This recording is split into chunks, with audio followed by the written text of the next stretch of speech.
Cyril Griot, vous êtes comédien, vous avez fait du clown, mais aujourd'hui vous êtes aussi régisseur, enfin vous touchez finalement un petit peu à toutes les facettes du spectacle vivant. Je vous trouve là dans la salle du théâtre à l'Andalouse, où vous êtes mêlé à deux spectacles, Oui.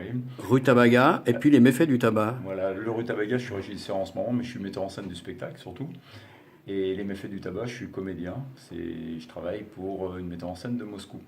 Alors justement, qu'est-ce qui vous a conduit d'abord du clown au spectacle vivant?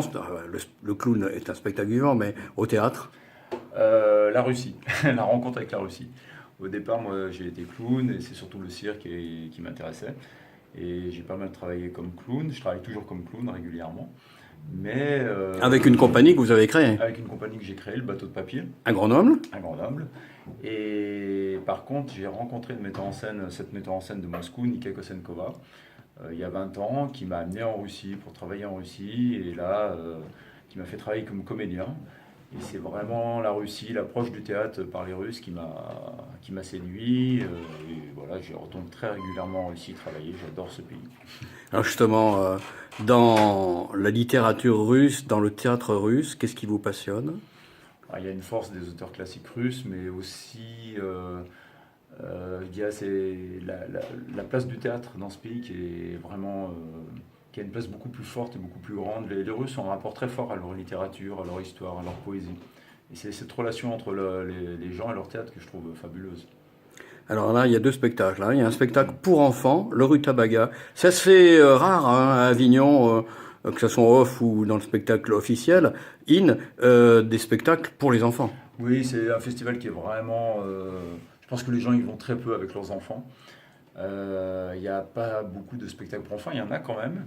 Mais voilà, donc ce spectacle, le Rutabaga, c'est en plus un spectacle pour les tout petits enfants, crèche, maternelle, jusqu'à 6-7 ans. C'est un spectacle que nous avons créé en partenariat avec une crèche près de Grenoble et il est vraiment adapté aux plus jeunes. Un conte musical. Il raconte quoi en deux mots, sans déflorer toute l'histoire, parce qu'il faut qu'on y emmène les enfants. C'est une histoire qu'on connaît finalement sous plein de facettes. C'est un conte ritournel où pour réaliser quelque chose, on appelle quelqu'un qui va appeler encore quelqu'un. Là, c'est le grand-père qui appelle la grand-mère, qui appelle la jeune fille, qui appelle le chien, qui appelle le chat, qui appelle la souris, pour sortir un gros rutabaga de la terre. Voilà. Alors là, vous êtes metteur en scène, et puis à côté de ça, vous êtes aussi comédien par ailleurs, dans les méfaits du tabac. Voilà, les méfaits du tabac, c'est tout autre chose. C'est vraiment là, on est vraiment dans du théâtre. C'est une pièce de Tchekhov qui n'est pas très connue, qui fait partie des pièces en un acte qu'il a écrit, comme La demande en mariage ou L'ours, qui sont plus connus. Et on en propose une version bilingue avec donc j'ai une partenaire qui vient de Moscou, qui est une comédienne de Moscou, et on a un montage à deux voix du texte où on se répond en français et en russe. Et vraiment, ça nous permet de donner au spectateur le texte de Tchekhov vraiment d'origine dans sa langue, en russe, tout en proposant bien sûr une version française. C'est un montage assez fluide, on comprend tout, on a même l'impression d'être en Russie le temps de la représentation. Tchekhov, parmi les grands auteurs russes, à côté de Pouchkine et d'autres. Oh, bah, c'est peut-être l'un des principaux. Enfin, c'est vraiment un auteur qui est même mondialement joué. Je crois que c'est l'auteur le plus joué dans le monde entier au niveau théâtre. Bon, il est connu pour ses nouvelles aussi, mais c'est vraiment un des plus grands auteurs de théâtre, au même titre que Shakespeare. Ouais, ça reste un génie d'une certaine façon. C'est des textes qu'on peut sans cesse découvrir, redécouvrir, relire, et à chaque fois on va découvrir des nouvelles choses. Alors vous nous disiez dans la confidence que vous alliez retourner au clown.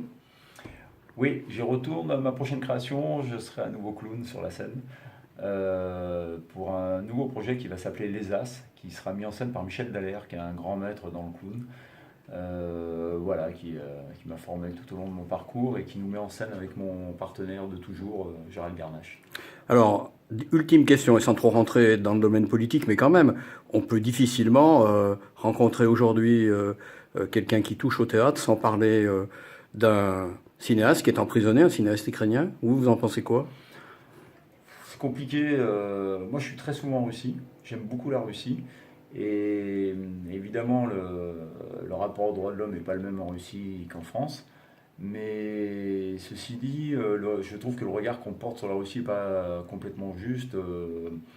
En étant là-bas, en y passant du temps, les gens vivent plutôt bien, ils ont des projets, ils travaillent, et la Russie se porte beaucoup mieux à mon avis que ce qu'on en dit à travers la presse et les médias.